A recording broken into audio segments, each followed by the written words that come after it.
데살로니가전서 5장 1절에서 11절까지 말씀입니다. 우리 한 절씩 교독하시도록 하겠습니다. 1절 말씀 제가 먼저 봉독합니다. 형제들아, 때와 시기에 관하여는 너희에게 쓸 것이 없음은 죄날이 밤에 도둑같이 이를 줄 그들이 평안하다 안전하다 할 그때에 임신한 여자에게 해산의 고통이 이름과 같이 멸망이 갑자기 그들에게 이르르니 결코 피하지 못하리라. 지 아니하매 그날의 도둑같이 너희에게 임하지 못하리니 너희는 다 빛의 아들이요 낮의 아들이라. 우리가 밤이나 어둠에 속하지 아니하나니 그러므로 우리는 다른 이들과 같이 자지 말고 오직 깨어 정신을 차릴지라. 자는 자들은 밤에 자고 취하는 자들은 밤에 취하되 우리는 낮에 속하였으니 정신을 차리고 믿음과 사랑에 보신경을 붙이고 구원의 소망의 투구를 쓰자. 하나님이 우리를 세우심은 노하심에 이르게 하심이 아니요 오직 우리 주 예수 그리스도로 말미암아 구원을 받게 하심이라. 예수께서 우리를 위하여 죽으사 우리로 하여금 깨어있든지 자든지 자기와 함께 살게 하려 하셨느니라. 11절 말씀 다 같이 봉독합니다. 그러므로 피차 권면하고 서로 덕을 세우기를 너희가 하는 것 같이 하라. 아멘. 옆에 분 한번 인사하실 때 잘 오셨습니다. 은혜 많이 받읍시다. 옆에 분 한번 인사해 주시기 바랍니다. 감사합니다. 1992년이었지요. 우리나라 1992년 10월 28일 날 한 소동이 벌어지게 되는데요. 다미선교회라고 하는 이단 단체입니다. 이 교회에서 이날 휴거가 온다라고 해서 소동이 벌어진 일이 있습니다. 이 다미선교회를 만들었던 장본인은요, 이장님이라는 목사입니다. 아마 연세 드신 분들 아마 기억나실 겁니다. 그때 언론에서 대대적으로 이렇게 많이 나왔던 아주 그런 인물인데요. 이 목사님은 원래 감리교 정통교단의 목사님이었습니다. 자, 그런 목사님이었는데 어쩌다가 저렇게 이단 사상에 빠지게 됐느냐 하면요. 이 목사님이 영어를 참 잘하셨어요. 그래서 목회를 하시면서 부업으로 뭘 하셨느냐 하면 미국에 있는 그 기독교 서적들, 그 원서로 된 기독교 서적들을 가져다가 한국어로 번역을 해서 생명의 말씀사에 이렇게 번역해서 출판하던 그런 일을 하셨습니다. 그러면서 미국에 있는 그런 기독교 서적들을 많이 좀 접하게 됐는데 이단 책들을 본 겁니다. 그래서 미국에서 발간된 종말론, 휴거론, 자, 이런 미국에서 발간된 책들을 구해서 이렇게 읽다 보면서 이 목사님이 잘못된 종말론에 빠지게 된 겁니다. 자, 그리고는 1992년 자기가 연구를 해보니까 1992년 10월 28일 날 예수님이 재림하시고 인류의 종말이 온다라는 사상의 결론이 다다르게 됐어요. 그리고 이제 그때부터는 이제 신도들에게 성도들에게 전도를 하면서 예수 믿으세요 전도가 아니라 1992년 10월 28일 날 휴거가 일어난다. 인류의 종말이 일어나고 예수님이 그날 재림한다라고 하면서 그날까지 이 다미선교회 이 교회 이 선교회에 오지 않으면 지옥에 간다. 그리고 여기에 오는 사람들은 예수님 재림하시는 날 들림을 받고 이제 구원을 받는다. 이런 사상을 전하게 된 겁니다. 자, 그러면서 이게 여러분 뭘 거기에 사람이 올까 했는데 나중에 이제 해체할 때에 이 다미선교회 등록 장부를 보니까요. 등록된 성도만 8,000명입니다. 그리고 여기에 속아서 헌금한 사람이 약 한 100억대 이상으로 추정을 합니다. 여러분 그 당시 92년도니까 지금 물가로 한다면 그 당시 4인 가족 평균 생활비가 100만 원 정도니까 지금에 비해서 물가가 한 3분의 1에서 4분의 1 정도 그 정도 하는 시대입니다. 그때에 여러분 100억 이상을 여기 교회 헌금을 하는데 도대체 어떻게 헌금을 모으냐면요. 자, 1992년 10월 28일이 되면 이 세상은 휴거가 옵니다. 그래서 여러분이 가지고 있는 집이나 아니면 재산이나 아니면 직장이나 퇴직금 이거 다 필요 없어요. 그래서 이걸 다 교회 헌금하세요. 자, 이렇게 광고를 한 겁니다. 그래서 적게는 수백만 원, 많게는 수억 원까지 그렇게 여러분 집도 팔고 그리고 직장도 그만두고 퇴직금을 받고요. 그렇게 해서 이 교회에 이제 헌금을 한 거예요.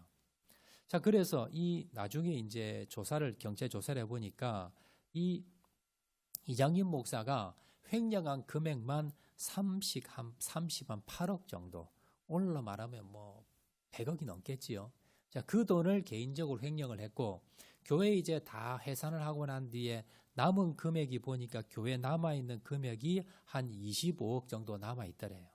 그러니까 얼마나 이 교회에 여기에 속아서 이단 사상에 속아서 많은 사람들이 헌금을 한지 모릅니다. 자, 그러다가 이제 1992년 10월 28일 당일이 됐습니다. 한번 사진 한번 띄우시겠습니까? 여러분, 저기 보면 휴거 해가지고 1992년 10월 28일 24시 예수님 공중 강림 이렇게 붙여놨지요. 이제 다미성교에 저렇게 붙여놓고 성도들을 많이 이렇게 모으고요. 그리고 그날도 뭐 수많은 사람들이 이제 저기에 모여가지고요. 이제 오늘 예수님이 오신다, 밤 12시 오신다라고 하면서 이제 많은 사람들이 모였고, 이게 이슈가 돼가지고요. 우리나라 KBS, MBC 이런 방송국들이 그 교회 앞에 장사를 칩니다. 우리나라뿐만이 아니고 세계 CNN부터 시작해가지고 세계 유수 언론사들 그리고 신문 기자들 해가지고 이 교회 앞에 수백 명의 취재진들이 이제 진을 치고요. 그리고 어떤 방송국은 이제 생중계로 해서 밤에 어떻게 되느냐라고 해서 생중계로 해서 상영, 방영까지 하게 됩니다.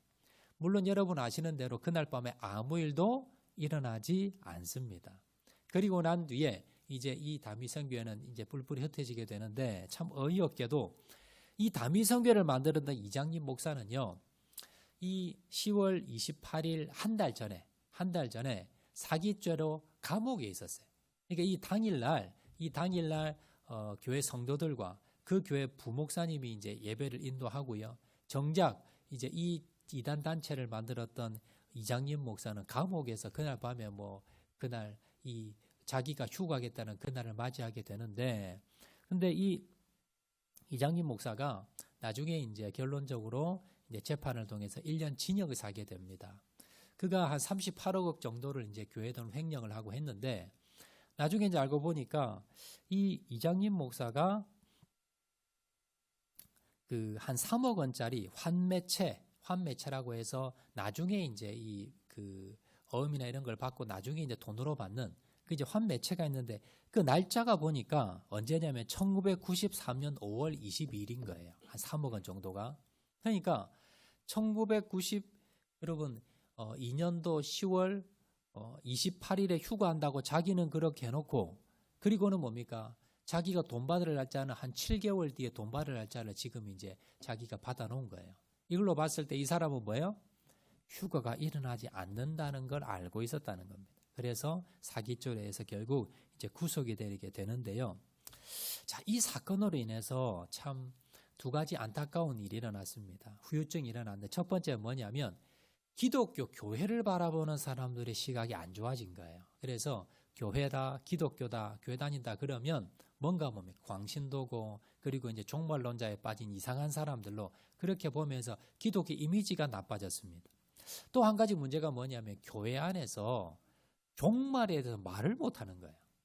목사님이 종말에 대해서 설교하잖아요. 그러면 저 사람 이단 아니냐, 저 사람 이장님 목사 비슷한 그런 종말론자 아니냐라고 색안경을 끼는 거예요. 그래서 교회 안에서도 종말에 대해서 말을 잘 못합니다. 이것에 대해서 말을 잘못했다가는 사람들이 색안경을 끼고 보면서 점점 뭡니까? 교회 안에서 예수님의 재림 그리고 종말 이런 말에 대해서 교회 안에서도 조심스러워졌다는 겁니다. 여러분, 성경에 보면요, 종말 그리고 예수님의 재림에 대해서 엄청나게 많이 나옵니다. 예를 들어서요, 구약 성경에 보면 구약 성경에서 예수님의 초림, 2000년 전에 예수님께서 메시아로 이 땅에 오셨는데, 자, 메시아가 올 것이다 라고 예언을 한 것이 얼마나 나오느냐? 191번이 나옵니다. 성경학자들 연구해 보니까 구약 성경에서 메시아가 온다는 사상이 몇 번이 나오냐? 191번이나 언급을 하더라는 거예요. 자, 그러면 예수님의 재림에 대해서, 자, 그 메시아 초림 예언에 따라서, 그 말씀에 따라서 예수님이 2000년 전에 이 땅에 오셨어요. 자, 그러면 신약 성경에 예수님의 재림에 대해서 얼마나 언급하고 있느냐? 신약 성경 구약 성경보다 이 그 분량이 적습니다. 그럼에도 불구하고 예수님의 재림에 대해서 신약 성경에서 성경학자들이 살펴보니까 318번 언급을 하더라는 거예요. 여러분 성경에서 한 번만 언급해도 이것이 성취됩니다. 그런데 신약 성경에 300번이 넘도록 예수님의 재림에 대해서 인류 종말에 대해서 예언하고 있다는 거예요. 언급하고 있다는 겁니다. 신약 성경에서 갈라디아서, 에베소서, 요한 2서, 3서, 빌레몬서를 제외한 모든 성경에서 예수님의 재림 그리고 인류의 종말에 대해서 기록해 놓았다는 거예요. 그렇다면 여러분 이 재림은 예수님의 재림 곧 인류의 종말은 일어난다 안 일어난다? 일어난다는 겁니다. 아무리 이단들이 떠들어대고 아무리 이걸 가지고 여러분 사람들이 색안경을 끼고 이상하게 본다 하더라도 우리는 뭘 가져야 되냐면 예수님께서는 반드시 재림하시고 인류의 종말이 온다라는 사실에 대해서 여러분 믿으셔야 됩니다. 이걸 받아들이셔야 되고 이 종말 신앙을 여러분이 가지셔야 된다. 왜냐하면 성경에서 그렇게 많이 언급하고 있기 때문에 성경에서 반복적으로 기록됐다는 것은 다른 말로 하면 이건 뭡니까? 이건 중요하다는 겁니다. 이 종말 사상이 이 재림 신앙이 우리에게 중요하기 때문에 하나님께서는 성경이 이렇게 많이 기록이 돼 있다라는 것을 여러분 기억하시기를 바랍니다. 여러분 종말론자는 여러분 이건 문제가 있습니다. 종말론, 종말주의에 빠져서 여러분 이건 문제가 있지만 종말의 신앙 자체는 문제가 없다는 겁니다. 우리가 예수님께서 2000년 전에 재림하신다고 하시고 2000년이 지나면서 우리가 이 종말 신앙 자체가 점점 희미해져 가고 있습니다. 그렇지.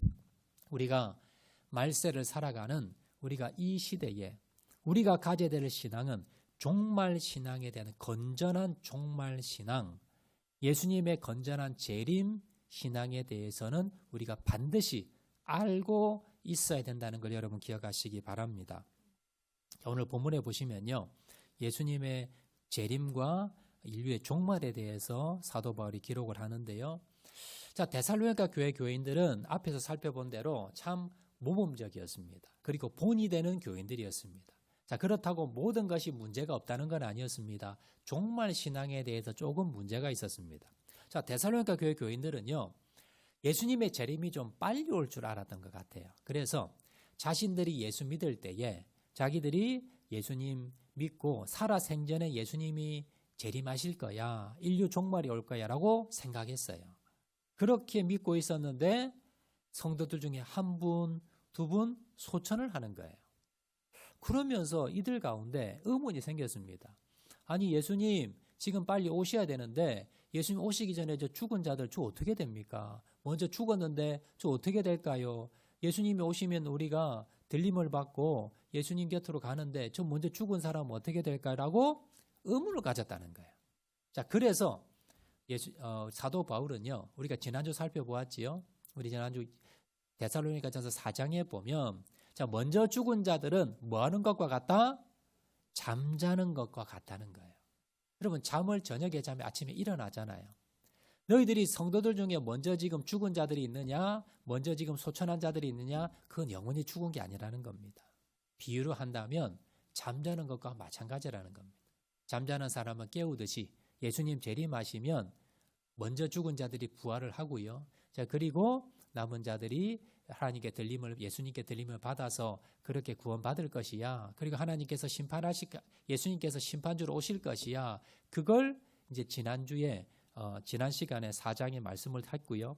자, 그리고 오늘 이제 본문에 보시면 오늘 5장에 보시면 개인적인 죽음이 아니라 인류 종말에 대해서 말씀을 하고 있습니다. 인류 종말과 예수님의 재림에 대해서 말씀하고 있는데요. 자, 오늘 보면 1절, 2절 말씀 보겠습니다. 자, 1절, 2절 말씀 다 같이 읽겠습니다. 시작. 형제들아, 때와 시기에 관하여는 너희가 너에게 쓸 것이 없음은 주의 날이 밤에 도둑같이 이를 줄을 너희 자신이 자세히 알기 때문이라. 여기 2절에 보시면 주의 날, 줄을 쳐져 있지요. 주의 날이 뭐냐면 예수님이 재림하시는 날을 주의 날이라고 했어요. 예수님이 재림하시면서 인류가 종말이 옵니다. 휴거가 옵니다. 이걸 뭐라? 주의 날이다. 저게 바로 인류 종말의 날을 주의 날이다라고 표현을 하고 있습니다. 여러분, 저기 주의 날이라고 하는데 이 주의 날에 대해서 예수님의 재림에 대해서요, 성경 곳곳에 많이 기록되어 있는데 마태복음 24장에 보면 예수님의 재림에 대해서 아주 명확하게 나와 있는데 그 내용에 대해서 잠깐 제가 한번 읽어드리겠습니다. 자, 마태복음 24장 30절의 말씀인데요. 그때에 인자의 징조가 하늘에서 보이겠고 그때에 땅의 모든 족속들이 통곡하며 그들이 인자가 구름을 타고 능력과 큰 영광으로 오는 것을 보리라. 이게 예수님 재림 사건을 기록한 내용입니다. 그리고 이걸 오늘 본문에서 뭐라고? 주의 날이다라고 표현했다는 거예요. 예수님 재림 사건인데 예수님이 재림하실 때에 하늘에서 징조가 보인다는 거예요. 자, 그리고 땅의 모든 족속들이 통곡을 하고요. 자, 그러면서 인자가 예수님입니다. 예수님이 뭘 타고 오세요? 구름을 타고 오시는데 모든 사람들이 그걸 볼 수 있게 오신다는 겁니다. 그리고 능력과 큰 영광으로 이제 재림하신다는 거예요. 구름을 타고 예수님께서 오신다는 겁니다. 이게 뭡니까? 이게 주의 날입니다. 예수님이 재림하시는 날. 그날 예수님이 이 땅에 오셔서 심판하십니다. 그래서 인류의 종말이 이르게 된다라는 겁니다. 예수님께서 재림하시면요. 그러면 먼저 죽은 자들이 있어요. 먼저 죽은 자들. 이 무덤에 있는 먼저 죽은 자들이 어떻게 한다? 먼저 부활합니다. 그리고 살아있는 성도들은요. 공중으로 들림을 받습니다. 주님을 만납니다.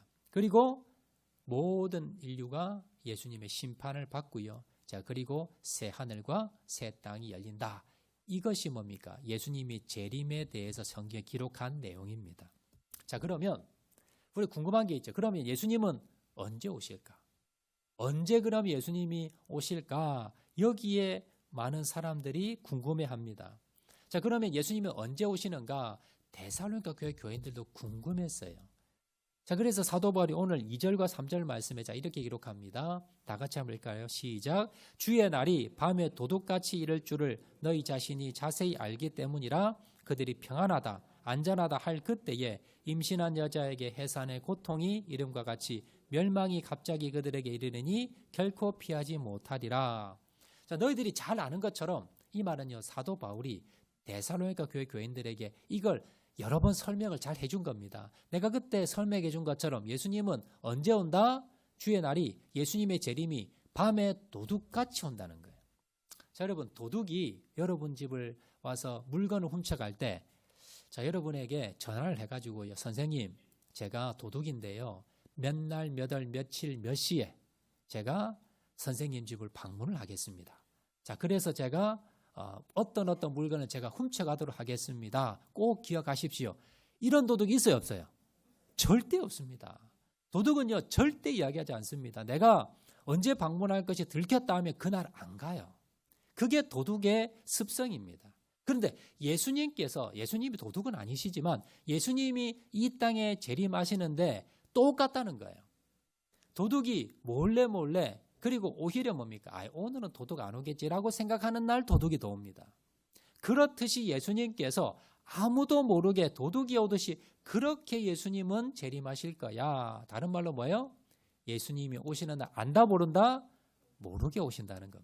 또 하나 예를 들고 있는데 3절에 보면 임신한 여자에게 해산의 고통이 이름과 같이 오시겠다는 겁니다. 자, 여러분 여성분들 중에 아마 그 임신하고 출산해 보신 분들 많이 계실 건데 다 아실 겁니다. 여러분이 이제 임신을 했잖아요. 임신해서 병원에 산부인과에 가면 산부인과에서요 출산 예정일을 가르쳐 줍니다. 이 아이는요 출산 예정일이 몇 년도 몇 월 며칠입니다라고 가르쳐 줘요. 자, 그러면 여러분들 그 출산일에 딱 맞춰서 아이가 나옵니까? 아니면 날짜와 상관없이 나옵니까? 나와보신 분 아시잖아요. 출산 예정일에 맞춰서 나오는 경우는 거의 잘 없습니다. 거의 대부분 뭐예요? 며칠 일찍 나오거나 아니면 며칠 늦게 나오거나 출산에 맞춰 나오는 경우도 있지만 거의 대부분 뭡니까? 출산일과 상관없이 나옵니다. 이 말은 뭐냐면 우리가 지금 2000년이 지나서 우리의 그 의료 기술이 이렇게 발달되더라도 의술이 이렇게 발달이 되어도 아이가 언제 나오는지는 뭐예요? 모른다는 거예요. 대충은 알겠죠. 언제부터 언제까지는 나온다는 건 알지만 그러나 진통이 시작이 되고 출산하는 날짜는 뭡니까? 의사도 모릅니다. 아무도 모릅니다. 그렇듯이 그렇게 언제 진통이 와서 언제 출산할지 모르는 것처럼 그렇게 예수님께서 이 땅에 오신다. 다른 말로 뭐예요? 아무도 모른다는 겁니다. 예수님이 언제 오실지. 그러면 여러분 예수님은요. 우리가 모르게 예수님께서 오시는데 비슷한 예가 성경에 하나 나오지요. 바로 노아 홍수 심판입니다. 예수님께서 이 땅을 노아 홍수 때요. 이제 심판하시려고 예수님께서 이제 마음 작정을 하셨습니다. 그리고는 이제 노아에게 이제 명령을 하시지요. 너는 방주를 지어라. 그리고 이제 이 땅은 심판할 거야. 자, 그런데 노아가 방주를 지어서 하나님께서 이 땅을 심판할 때까지 그날이 다가왔음에도 불구하고 사람들은 뭡니까? 믿지를 않는 겁니다. 받아들이지를 않고 성경에 보면요. 먹고 마시고 시집가고 장가가고 자기가 원래 하던 일을 하면서 언제 이 세상에 휴거가 오고 인류의 종말이 올까 믿지 않았다는 겁니다. 그런데 노아 홍수가 일어났다는 겁니다. 그와 동일하게 여러분 주님께서 다시 재림하시는 날 그리고 인류의 종말 그날도 노아 홍수와 똑같이 사람들이 아니 무슨 이 세상에 무슨 재림이 있고 이 세상에 종말이 있을까라고 생각할 그때에 여러분 인류의 종말이 온다는 겁니다. 2차 세계대전 때요. 일본에 원자폭탄이 떨어졌지요. 미국이 이제 2차 세계대전 한참 하고 있었는데 일본이 워낙 끈질기게 저항을 하다 보니까 이렇게 해서는 전쟁이 끝이 나지 않겠다. 빨리 좀 끝낼 방법이 없을까라고 고민하다가 마침 미국에서 원자폭탄을 개발을 합니다. 그리고는 이걸 터뜨려야 일본이 항복할 거야라고 생각하고는요. 그리고 이제 터뜨릴 준비를 하는데 근데 문제는 뭐냐면 이 원자폭탄이 워낙 강하기 때문에 한 발을 터뜨리면요. 도시 전체가 날아갑니다. 그래서 군사시설이나 군인들만 죽여야 되는데 이 도시 하나 전체가 날아가니까 민간인도 같이 죽는 거예요. 그래서 미국에서 어느 도시에 이 미사일을 터뜨릴까 군수물자가 많은 그리고 이제 여러 가지 군수물자를 생산하는 이런 도시에 이제 떨어뜨리려고 하는데 문제는 뭐냐면 군수물자만 파괴하면 되는데 그 도시가 다 날아가는 거예요. 그래서 미국에서 안 되겠다. 민간인들 좀 피신을 시켜야 되겠다 싶어서 이 원자폭탄을 떨어지기 전에 먼저 뭡니까? 비라를 좀 뿌립니다. 그래서 이 도시 반경 밖으로 몇 킬로 밖으로 피신하세요. 원자폭탄이 떨어지면 당신들은 사망할 수도 있습니다. 자, 그렇게 알려줬는데도 불구하고 대부분의 일본 사람들은요 피하지 않습니다. 설마 그런 일이 있을까? 그런데 여러분 결국 어떻게 됐습니까? 히로시마, 나가사키에 여러분 원자폭탄이 떨어지게 됐고 여러분 그곳은 뭡니까? 생지옥이 됩니다. 피하지 못한 모든 사람들은 어처구니 없는 그런 여러분 비참한 죽음을 맞이할 수밖에 없었더라라는 겁니다. 오늘 마찬가지입니다. 예수님께서 만약에 재림하시면 여러분 어떻게 됩니까? 여러분 그 재림 준비를 하지 않은 사람들 그 사람들 어떻게 됩니까? 히로시마에 나가사키에 원자폭탄이 떨어져서 지옥이 된 것처럼 자 그런 여러분 어려운 일을 당할 수밖에 없더라라는 겁니다.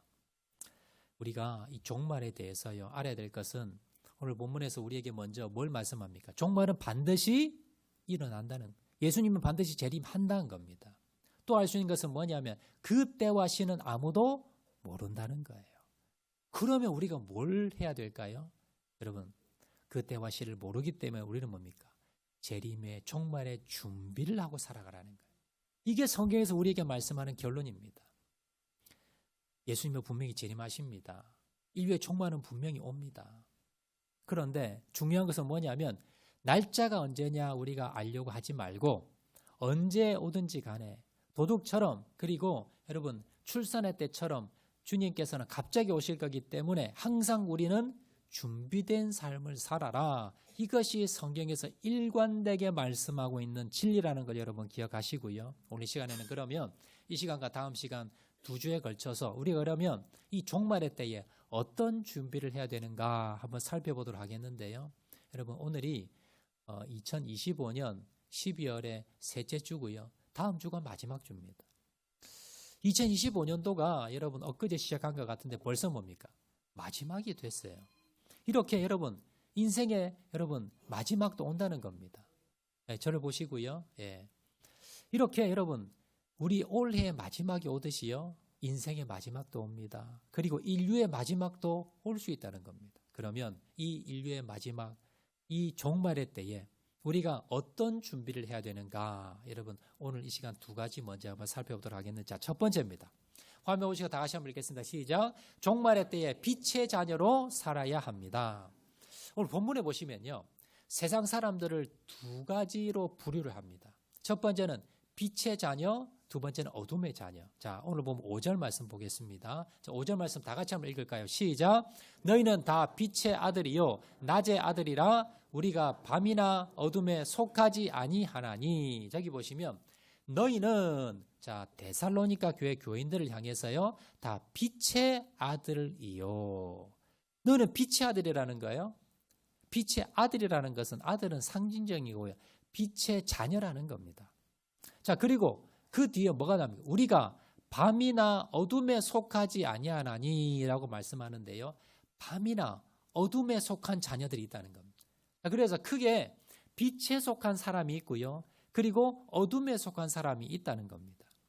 여러분, 이 빛에 속했다는 말은 뭐냐면 이 세상에는 빛은 없어요. 여기서 말하는 빛은 뭐냐면 우리 형광등 빛이나 태양빛을 말하는 것이 아니라요.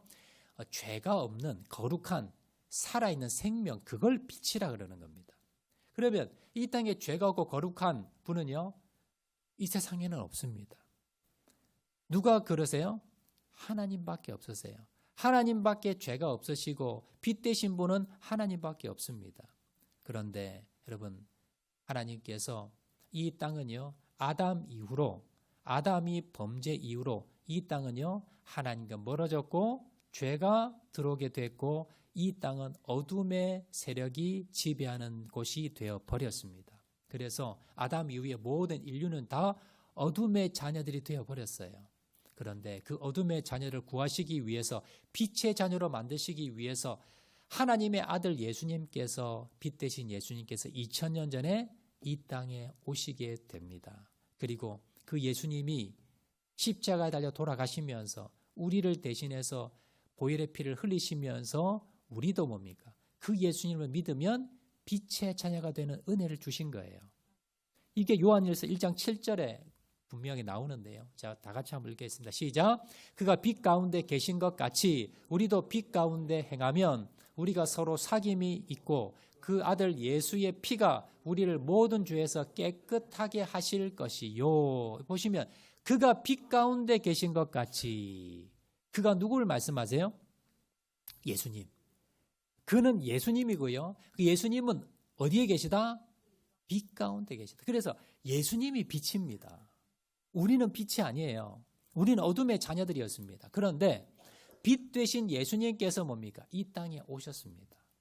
그리고 십자가에 달려 돌아가시면서 우리를 대신해서 희생하신 거예요. 그래서 그 예수님을 내가 영접하고 믿으면 예수님께서 우리도 뭐예요? 빛의 자녀로 여겨주시는, 우리를 양녀 삼아 자녀 삼아 주셔서 우리도 뭡니까? 빛의 자녀로 만들어줘. 그게 저 세 번째 줄에 나오죠. 그 아들 예수의 피가 우리를 모든 죄에서 깨끗하게 하실 것이요. 예수님의 그 십자가의 죽음을 믿으면 그 말을 예수의 피라고 말씀하고 있고요. 예수님의 그 십자가에서 내를 대신해서 흘리신 그 십자가에 흘리신 피를, 희생을 내가 믿으면 우리가 뭡니까? 모든 죄에서 깨끗하게 된다는 것. 그러면 내가 뭐예요? 빛의 자녀가 되는 겁니다. 여러분, 우리는 원래 어둠의 자녀들이었습니다. 그런데 예수님을 통해서 빛 대신 예수님이 2000년 전에 이 땅에 오셨고요. 그리고 예수님을 믿음으로 말미암아 우리가 뭐가 됐어요? 빛의 자녀가 된 겁니다. 그래서 빛의 자녀가 되었으면요, 우리가 어떤 삶을 살아야 돼요?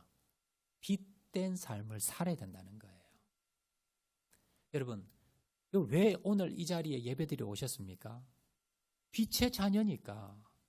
여러분, 오늘 이 시간에 여러분 돈 벌러 가셔도 되고요. 여러분 이 시간에 놀러 가셔도 되고, 여러분 다른 일 하셔도 됩니다. 그런데 왜 우리가 매 주일마다 예배 자리로 나올까요?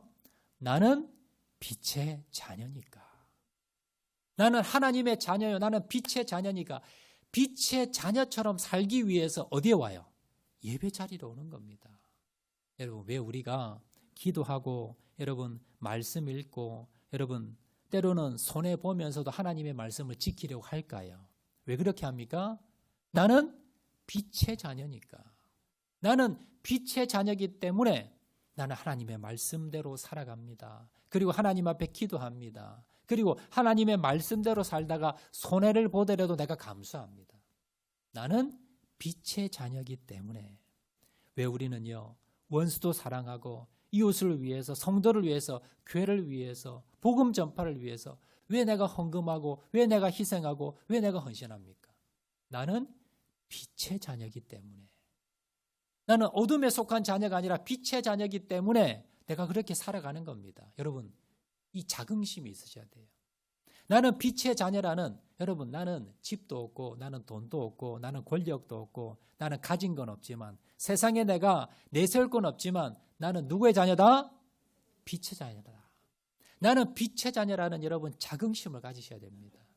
그 자긍심 있는 사람들은요, 여러분 당당하게 빛의 자녀처럼 살아갈 수 있다는 것을 기억하시기 바랍니다. 여러분, 이 종말의 때에 예수님의 그 재림을 준비하는 첫 번째 여러분 우리 요소가 무엇이냐? 바로 내가 빛의 자녀라는 걸 여러분 깨달으시고, 내가 가진 것은 없고, 내가 건강은 없고, 내가 돈은 없지만, 내가 세상에 내세울 건 없지만 나는 빛의 자녀라는 자긍심을 가지고 빛의 자녀로 살아가는 저와 여러분 되시기를 주의 이름으로 축원을 드립니다. 두 번째, 우리가 여러분 이 종말의 때에 뭘 준비하고 살아가야 되는가? 화면 보시고 다 같이 읽겠습니다. 시작. 종말의 때에 정신을 차리고 깨어 있어야 합니다. 6절 말씀 다 같이 읽겠습니다. 6절 다 같이 시작. 그러므로 우리는 다른 이들과 같이 자지 말고 오직 깨어 정신을 차릴지라. 여기서 자지 말라는 건 밤에 잠자지 말라는 말이 아니고요, 영적으로 자지 말라는 겁니다. 깨어 정신을 차리라는 것은 여러분 영적으로 분별력을 가지라는 겁니다. 여러분, 깨어있는 성도들은요, 영적으로 깨어있는 성도는 시기를 분별합니다. 지금 어떤 시기인가, 이걸 분별할 줄 아는 사람들입니다.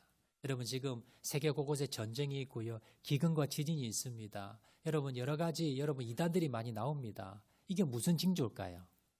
종말의 징조입니다. 예수님께서 다시 재림하신다는 그 징조입니다. 영적인 눈이 깨어있는 사람, 이런 사람들은요, 여러분, 지금 시기가 어떤 시기고 내가 무엇을 우선순위 해야 될 건가를 깨닫는 사람입니다. 여러분, 그렇다고 여러분들 직장도 그만두고, 여러분 가정도 내팽개치고, 학교도 그만두고, 여러분 그러라는 말이 아닙니다. 거기에 우선순위를 두지 말라는 거예요. 그것이 다라고 생각하지 말라는 겁니다. 내가 이 세상에서 내가 돈을 모으고 이 세상에서 이것만을 위해 살지 말라는 겁니다. 거기에 최선을 다하되 나의 목적이, 나의 여러분 우선순위가 바로 무엇에? 바로 주님이 기뻐하신 일이 무엇인가? 지금 내가 우선순위로 먼저 해야 될 것이 무엇인가? 그걸 먼저 분별하며 살아가라는 겁니다. 이것이 영적으로 깨어 있어라라는 겁니다. 그래서요, 여러분, 하나님의 말씀을 읽고 묵상하고 하나님께 기도하고 하나님께 헌신하는 것, 여러분 이것에 미루지 마시기 바랍니다. 이것에 우선순위를 두고 살아가라. 이것이 뭡니까? 이것이 바로 주님께서 이 종말의 때에 정신을 차리고 깨어 있어라 라는 말씀이라는 것을 여러분 기억하시기를 바랍니다. 말씀 맺도록 하겠습니다. 여러분, 오늘 본문을 통해서 사도 바울은요, 우리에게 분명한 걸 말씀합니다. 예수님의 재림은 반드시 일어날 거야. 그리고 인류의 종말은 반드시 일어날 거야. 이 종말 재림의 신앙에서 분명한 믿음을 가지라는 겁니다. 자, 그런데 언제 일어납니까? 그건 아무도 모른다는 겁니다. 그래서 우리가 뭘 해야 됩니까? 준비하고 있어라는 겁니다. 언제 올지 모르기 때문에 항상 뭡니까? 예수님 맞을 재림의 준비를 하고 살아가라. 그 첫 번째는 뭡니까? 빛의 자녀로 살아가라는 겁니다. 빛의 자녀답게 살아라는 겁니다. 나는 당당하게 세상에 나아가서 나는 가진 것은 없지만 나는 하나님의 자녀야. 나는 빛의 자녀라는 여러분 담대함을 가지고 확신을 가지고 그렇게 구별되이 살아라는 겁니다. 두 번째는요. 정신을 영적인 여러분 정신을 차지라는 영적으로 깨어 있으라는 겁니다. 깨어서 여러분 세상을 바라보고 미래를 바라보고 그리고 영적인 여러분 영적으로 깨어서 시기를 분별하고 우선순위를 먼저 두고 그렇게 살아라라는 것이 오늘 본문의 말씀임을 여러분 기억하면서 여러분 초대교회에 지금은 우리가 예수 편하게 믿는 겁니다. 초대교회 당시에는 예수 믿는 것 때문에 죽임까지 당했습니다. 그렇게 핍박 가운데 고난 가운데 어려움 가운데 초대교회들이 어떻게 극복한 줄 아세요? 주님의 재림을 바라봤습니다. 어렵고 힘들 때마다 그들이 인사말이 뭐냐면 마라나타입니다. 초대교회 교인들은 서로 인사할 때 마라나타 마라나타. 우리나라는 뭐라 인사합니까? 식사하셨습니까? 진지 드셨습니까? 이게 뭐예요? 우리나라 사람 워낙 이 끼니를 다 챙겨 먹지 못하니까 너무 가난하니까 그게 인사였어요. 초대교회 교회들은 너무 핍박이 심하니까 그 핍박 가운데 여러분 주님 재림하십니다. 재림의 신앙으로 고난을 극복했습니다. 여러분 이 마지막 때에 힘들고 어렵지만 우리가 여러분 빛의 자녀라는 자긍심을 가지고 영적으로 깨어서 고난 가운데 주님의 재림을 바라보고 승리하고 나가는 저와 여러분 되시기를 주의 이름으로 축원을 드립니다. 우리 말씀 생각하면서 찬양하도록 하겠는데요. 우리